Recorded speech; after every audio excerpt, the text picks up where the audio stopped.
সর্বশেষ নবী মানবে না, যেই কোনো গ্রুপ আর পরিচয়ে তারা পরিচিত হোক না কেন, স্পষ্ট তামাম পৃথিবীর সকল মতের উলামায়ে কেরামের স্পষ্ট ঘোষণা, জনাবে মুহাম্মদুর রাসূলুল্লাহকে যারা শেষ নবী মানবে না, সর্বশ্রেষ্ঠ নবী মানবে না, বরং তারপরে কেউ নতুন নবী হিসেবে আসতে পারে বলে দাবি করে, কাফের হয়ে যাবে, কোনো সন্দেহ নাই।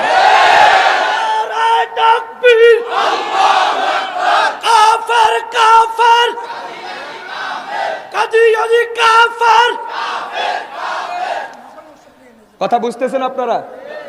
কথা বুঝতেছেন? যে বা যারা আমরা কাদিয়ানি টাদিয়ানি বুঝি না, কাদিয়ানির পরে যদি আরো কোনো ইয়ানি আসে, বুঝেন নাই কথা?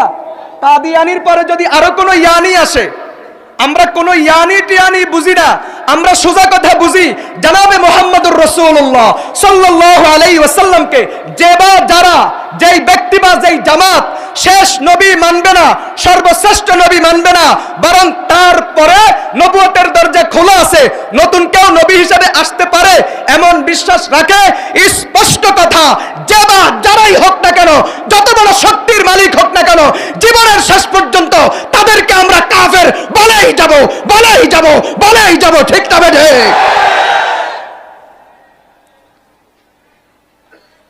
এটা হলো কুফর।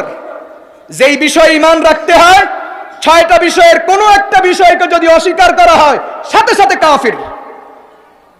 ওরা কিন্তু আপনাদেরকে ভুল বুঝাবে, ওরা কইবে না আমরা তো জনাবে মুহাম্মদুর রাসূলুল্লাহকে অস্বীকার করি না, উনাকেও মানি।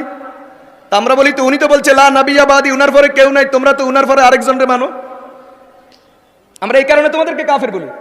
ওটা ছেড়ে দাও, তাহলে আমরা তোমাদেরকে কাফের বলবো না, বুকের ভিতরে টেনে নিব। কথা বলেন ঠিক তবে ঠিক? মুসলমান ভাইয়েরা আমার, বলতেছিলাম এটা হলো কুফর। আরেকটা কথা বলি, সেটা হলো ঈমান ক্ষতিগ্রস্ত হওয়া। ঈমান কি হওয়া?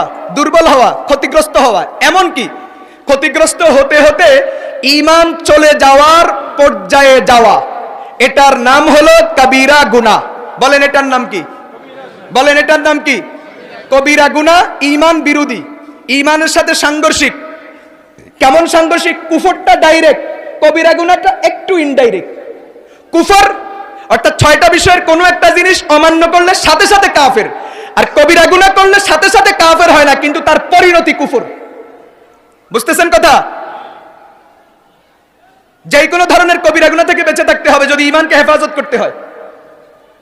আল্লাহ রাসূল সাল্লাল্লাহু আলাইহি ওয়াসাল্লাম সহিহ বুখারীর বর্ণনায় সরাসরি 6টা গুনার নাম উল্লেখ করে বলছেন, এই গুনাহগুলি করলে ঈমান